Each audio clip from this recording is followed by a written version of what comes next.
नमस्कार, आपके साथ मैं सीके सिंह। आप देख रहे हैं next 9 news nation. Uttar Pradesh में विधानसभा चुनाव 2022 चल रहा है अभी, और 2022 विधानसभा चुनाव के पहले चरण की वोटिंग कल गुरुवार को हुई है। 11 जिलों के 58 सीटों पर गुरुवार को वोटिंग हुई। मतदान केंद्र पर सुबह 7 बजे से लेकर के शाम 6 बजे तक लोगों का तांता लगा रहा।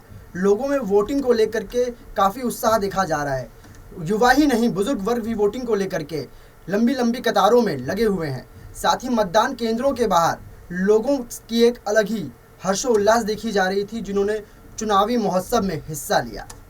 उत्तर प्रदेश में बीजेपी और सभी विपक्षी पार्टियां चुनाव जीतने के लिए अपनी ताकत झोंक रही हैं। अब ये तो आने वाला 10 मार्च ही बताएगा कि किस पार्टी के हक में जनता का जवाब आता है। गुरुवार को उत्तर प्रदेश में पहले चरण के चुनाव का मतदान किया गया। पहले चरण में शामली, हापुड़, गौतम बुद्ध नगर, मुजफ्फरनगर, मेरठ, बागपत, गाजियाबाद, बुलंदशहर, अलीगढ़, मथुरा और आगरा जिलों की विधानसभा सीटों पर वोटिंग हुई। इन सीटों पर कुल 623 प्रत्याशी लड़ रहे हैं, जिनमें से 73 महिला उम्मीदवार हैं। यानी कि इन 600 उम्मीदवारों की किस्मत ईवीएम में लॉक हो गई है। वहीं अगर हम वोटिंग की बात करें तो शाम 6 बजे तक 58 विधानसभा सीटों पर 60.17% मतदान हुआ।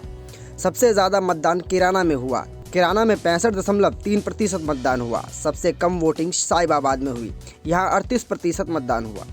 वहीं मतदान में युवाओं से लेकर बुजुर्गों ने भी हिस्सा लिया। लेकिन देखने वाली बात यह है कि मुजफ्फरनगर में एक मतदान केंद्र पर 105 साल की बुजुर्ग महिला मतदान करने पहुंची। उन्होंने बताया कि मैंने विकास और सुरक्षा के लिए मतदान किया है।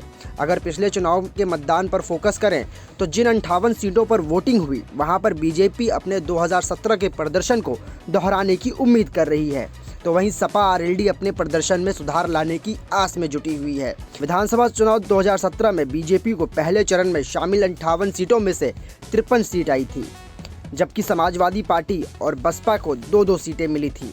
इसके अलावा 1 सीट आरएलडी के खेमे में गई थी। देश दुनिया की बड़ी तमाम खबरों के लिए आप देखते रहिए हमारा चैनल। नमस्कार।